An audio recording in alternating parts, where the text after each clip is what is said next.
Assalamualaikum dan salam sejahtera. Apa khabar anda semua para penonton diskusi tokoh? Diharapkan anda semua dalam keadaan sihat belaka. Saya Norish Farhana selaku moderator bagi forum kita kali ini. Hari ini kita berkesempatan untuk berdiskusi bersama-sama panel jemput khas dari Institut Pendidikan Guru Kampus Kaya. Terlebih dahulu, saya kongsikan sedikit agenda kita pada hari ini, iaitu tentang Perintis Bahasa Melayu, tokoh-tokoh penyumbang kepada kemajuan bahasa Melayu, di mana pada hari ini kita akan perincikan berkenaan dengan peranan dan pemikiran dua orang tokoh terkemuka, iaitu R.O. Yusuf bagi tokoh Pramerdeka dan Isakakana yang merangkap tokoh Pasca Merdeka. Baiklah, sebelum kita menyentuh topik kita pada hari ini, eloklah jika saya memperkenalkan tamu jemputan kita yang sudi hadir dan meluangkan masa bersama-sama kita pada hari ini. Sebelah saya, kita bersama dengan saudara Muhammad Nazif Naufal selaku tokoh linguistik muda dari Institut Pendidikan Guru Kampus Kaya. Apa khabar saudara? Alhamdulillah, kabar baik saudara. Baiklah, di dalam talian pula kita bersama dengan saudara Nur Afiq Asfar yang merupakan tokoh sejarah muda atau juga dikenali sebagai Kamus Sejarah dari Institut Pendidikan Guru Kampus Kaya. Dalam talian, apa khabar saudara Afiq? Sihat, Alhamdulillah.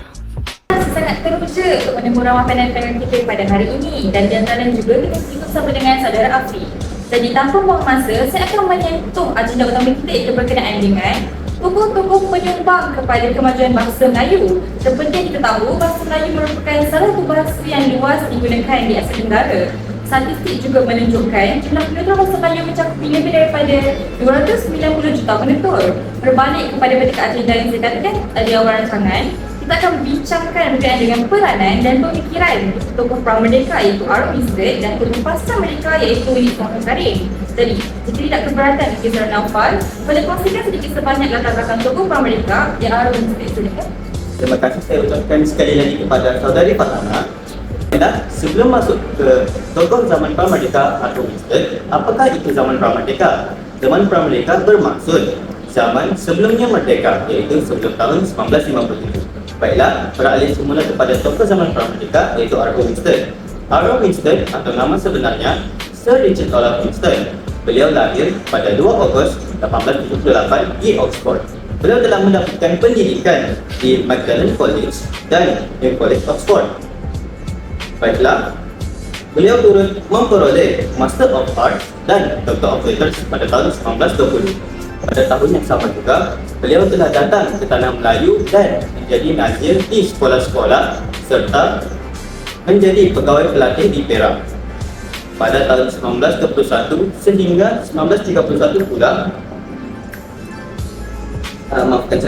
pada tahun 1921 hingga 1931 pula, R.O. Winston telah dilantik sebagai Presiden pertama di Raffles College, Singapura. Pada 10 tahun tersebut juga, beliau telah berkhidmat dalam banyak tugas, contohnya sebagai setiausaha di seluruh jaya tinggi negeri-negeri Melayu Bersekutu dan anggota Majlis Perundangan Negeri-Negeri Selat. Seterusnya, pada tahun 1935, beliau telah bersara sebagai pegawai Inggeris di Tanah Melayu dan akhirnya pulang semula ke London. Ketika di London, R.O. Winston telah menjadi pensyarah di University London. Beliau dilantik menjadi leader dan akhirnya sebagai honorary fellow dalam bidang Melayu di School of Oriental and African Studies. Akhir sekali, R.O. Winston telah bersara dalam bidang pendidikan pada tahun 1946. Baiklah, itu sahaja sedikit sebanyak tentang latar belakang mengenai tokoh zaman Pramerdeka R.O. Winston. Baiklah, terima kasih atas penerangan ringkas dan padat daripada saudara Naufal sebentar tadi. Seperti yang dijelaskan, kita sudah dapat mengetahui secara asas mengenai perjalanan hidup tokoh Pramerdeka, iaitu R.O. Winston. Seterusnya kita akan beralih kepada penerangan latar belakang tokoh zaman Pasca Merdeka, iaitu Uli Muhammad Karim. Jadi dalam talian, silakan saudara Afiq. Terima kasih saya ucapkan kerana telah menjemput saya pada hari ini. Nama diberi Profesor Emeritus Dr. Datuk Dr. Nik Safia Karim yang berasal dari Kampung Bangul, Kota Baru, Kelantan, dan beliau lahir pada 17 Disember 1939. Beliau mendapatkan pendidikan di Sekolah Rendah Inggeris Perempuan Kota Baru dan meneruskan pengajian beliau di Maktab Perempuan Melayu TKC dan St. Francis Institution di Melaka.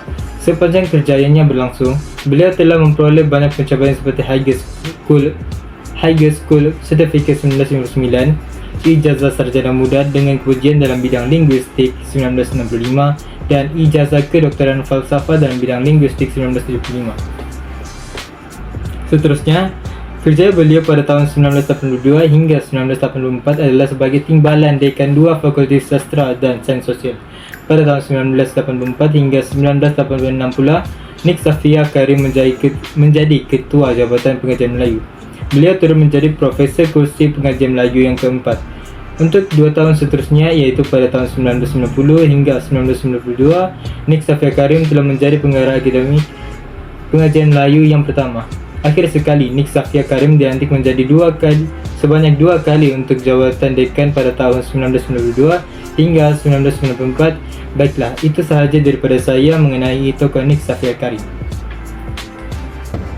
Terima kasih Saudara Afiq atas pengkongsiannya. Meskipun ringkas, tapi kita dapat faham kerana penerangan yang sangat jelas. Dari kedua penjelasan yang diterangkan oleh para panel kita sudah mengetahui berkenaan arwah Nik Safia Karim. Bagi mengukuhkan lagi pengetahuan kita berkenaan tokoh-tokoh tersebut, bolehkah para panel memberi penjelasan berkenaan pemikiran dan pendirian mereka? Dipersilakan para panel. Boleh saja, izinkan saya untuk memulakan terlebih dahulu.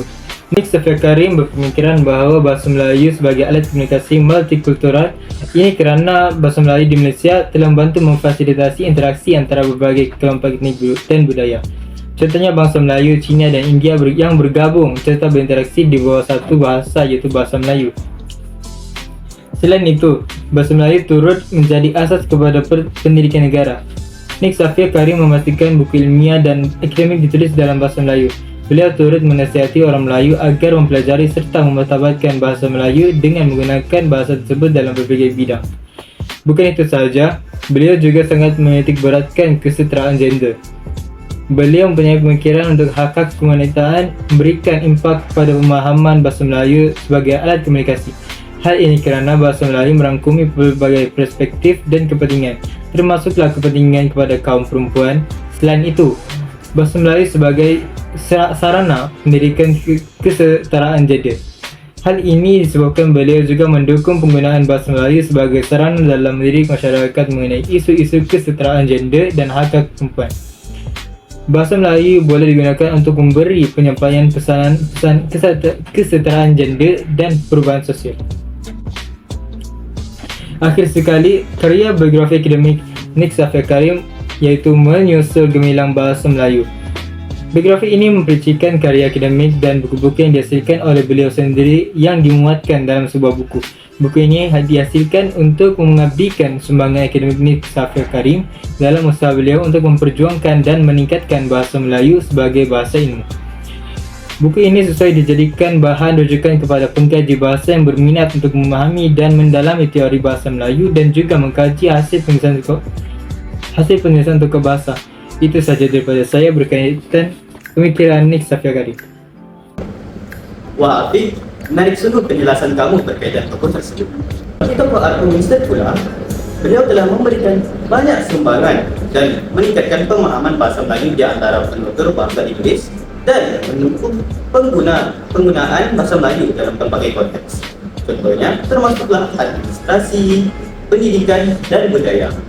Walaupun peranan utama beliau terkait dengan konteks kolonial, keterlibatannya dalam mengetengahkan bahasa Melayu dengan bahasa Inggeris memiliki impak yang signifikan dalam sejarah bahasa dan bahasa Melayu. Selain itu, Arthur Winstead merupakan seorang Orientalis Inggris yang berkhidmat sebagai pentadbir British di tanah Melayu. Beliau telah menerbitkan lebih kurang 85 buah buku bacaan sekolah melalui Malay School Sumbangan Series. Contohnya, Colloquial Malay, A Simple Grammar with Conversation pada tahun 1920 dan A Dictionary of Colloquial Malay English and English Malay pada tahun yang sama iaitu 1920.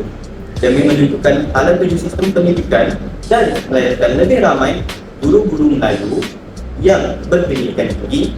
Beliau turut menubuhkan Sultan Idris Training College. Baiklah, terima kasih saya ucapkan kepada para pendengar kita atas penjelasan yang diberikan sebentar tadi. Jelaslah bahawa pemikiran kedua-dua tokoh telah membantu menjayakan bahasa Melayu kita pada hari ini. Namun, apakah usaha atau peranan yang telah dilaksanakan oleh tokoh-tokoh kita untuk memartabatkan bahasa Melayu sehingga lahirnya dan kekalnya bahasa kemasan ini di Malaysia? Dipersilakan Saudara Naufal terlebih dahulu. Terima kasih sekali lagi saya ucapkan kepada saudara moderator kita pada hari ini. Baiklah, R.O. Winston memiliki banyak peranan yang sangat penting dalam memartabatkan bahasa Melayu. Melalui keterlibatannya dalam bidang linguistik dan sejarah bahasa Melayu, salah satunya adalah peranannya dalam mengembangkan kaum Melayu Inggris.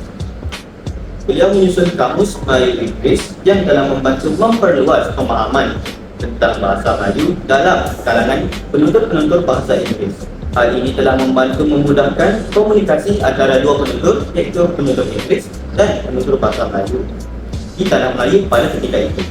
Seterusnya, pendidikan bahasa Melayu. Beliau berkontribusi atau mengambil tempat dalam mengembangkan kurikulum pendidikan yang melibatkan bahasa Melayu untuk memastikan bahasa Melayu ini diterapkan dalam pendidikan formal di Malaysia. Ini merupakan langkah yang amat penting dalam memartabatkan bahasa Melayu sebagai bahasa yang digunakan dalam proses pendidikan. Beliau turut membuat penelitian dalam bahasa Melayu. Beliau terlibat dalam penelitian linguistik dalam sejarah bahasa Melayu yang telah membantu mengungkapkan warisan bahasa Melayu dan perbezaan dalam penggunaan bahasa Melayu tersebut. Pemikirannya dalam bidang ini telah banyak membantu dan menambah pemahaman tentang bahasa Melayu. Selain itu, R.O. Winston juga telah memberi penterjemahan teks Melayu. Contohnya, R.O. Winston aktif dalam menerjemahkan teks-teks Melayu ke dalam bahasa Inggris. Oleh itu, tugas ini telah membantu menguraikan teks-teks Melayu yang penting dalam bahasa Melayu. Hal ini turut sekaligus membantu meningkatkan pemahaman berkaitan budaya dan sejarah Melayu. Akhir sekali, pengakuannya terhadap budaya Melayu, beliau mengakui pentingnya bahasa Melayu sebagai elemen kunci dalam budaya Melayu yang berharga ini. Beliau berusaha mempromosikan budaya dan bahasa Melayu sebagai aset budaya yang patut dihormati. Sahaja penjelasan dari saya mengenai peranan-peranan beliau dalam memartabatkan bahasa Melayu pada ketika itu. Terima kasih Saudara Naufal. Bagaimana pula tentang peranan diberikan oleh Nik Safian Karim? Silakan Saudara Afi dan Talian. Bagi tokoh Nik Safian Karim, beliau telah menjalankan banyak peranan dalam bidang bahasa. Beliau menghasilkan belasan buah buku dan ratusan majalah tentang bahasa. Contoh buku yang terkenal ialah Tata Bahasa Dewan, Bahasa Melayu Sinteks dan beberapa persoalan sosiolinguistik. Selain daripada penghasilan karya, beliau telah berkhidmat dalam lembaga pengelola Dewan Bahasa dan Pustaka selama 14 tahun dan dilantik sebagai ahli jawatan kuasa tetap Bahasa Melayu Brunei Darussalam, Indonesia dan Malaysia (MABBIM) dan ahli jemputan dalam Majlis Antarabangsa Bahasa Melayu (MABM). Beliau turut menjadi ahli perlembagaan penasihat Perpustakaan Negara Malaysia. Bagi bidang linguistik pula, Nik Safian Karim merupakan salah seorang pengasas Persatuan Linguistik Malaysia dan pernah menerajuinya sebagai presiden selama 18 tahun dan kini beliau menjadi penasihat bagi persatuan tersebut. Nik Safian Karim juga mengasaskan dua buah persatuan wanita iaitu Pertiwi, iaitu Pertubuhan Tindakan Wanita Islam dan Persatuan Siswaza Wanita Malaysia. Pada tahun 1978 pula, Nik Safian Karim dilantik ke Majlis Penasihat Kebangsaan bagi mengintegrasikan wanita dalam pembangunan NACIWID, iaitu sebuah badan penasihat tertinggi bagi menasihati kerajaan tentang hal ehwal wanita. Hal ini kini nama badan tersebut telah diubah kepada Majlis Penasihat Wanita dan beliau sebagai pengerusi majlis itu sehingga sekarang. Akhir sekali, kita tahu bahawa Nik Safian Karim amat menitik beratkan hak-hak perempuan. Beliau turut menjalankan banyak peranan demi bidang kewanitaan. Beliau telah menghasilkan beberapa buku tentang pengajian wanita dan pada masa kini beliau menjadi seorang pensyarah 9 di Rancangan Pengajian Gender Universiti Malaya. Pada tahun 1989 pula, Beliau telah dikurniakan peringkat Ksatria Mengku Negara KMN pada tahun 1995, Johan Mengku Negara JKN dan Johan Panglima Negara pada 1997 yang membawa gelaran Datuk. Bukan itu sahaja, beliau turut memperoleh banyak anugerah sepanjang kerjayanya.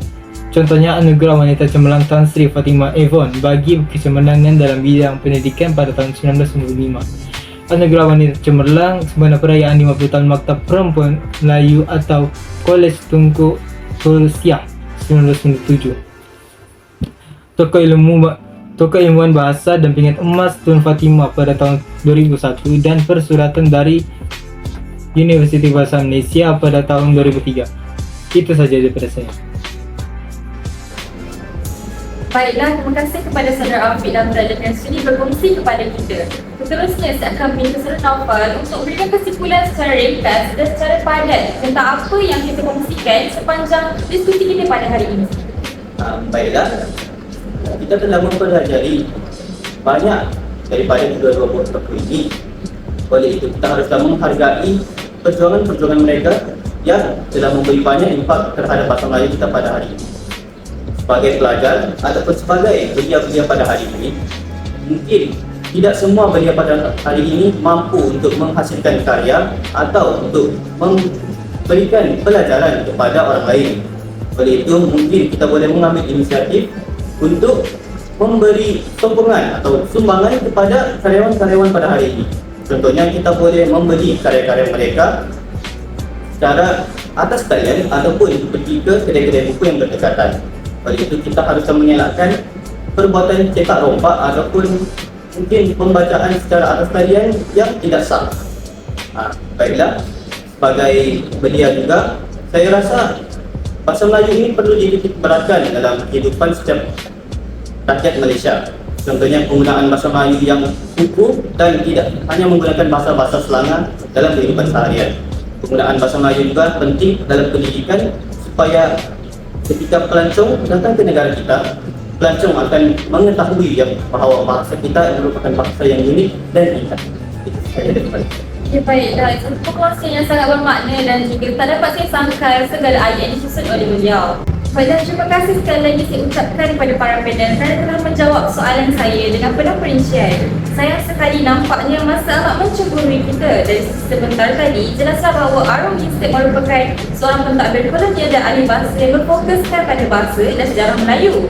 Sementara Nik Safia Karim adalah seorang pejuang hak-hak kewanitaan yang memimpin gerakan untuk kesetaraan gender dan perubahan sosial lebih besar dalam masyarakat Malaysia.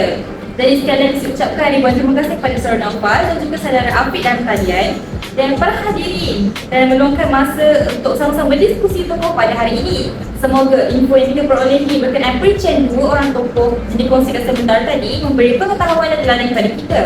Sehingga kita bertemu lagi dalam rancangan diskusi tokoh pada hari dan masa yang sama dengan ini. Assalamualaikum dan jumpa lagi.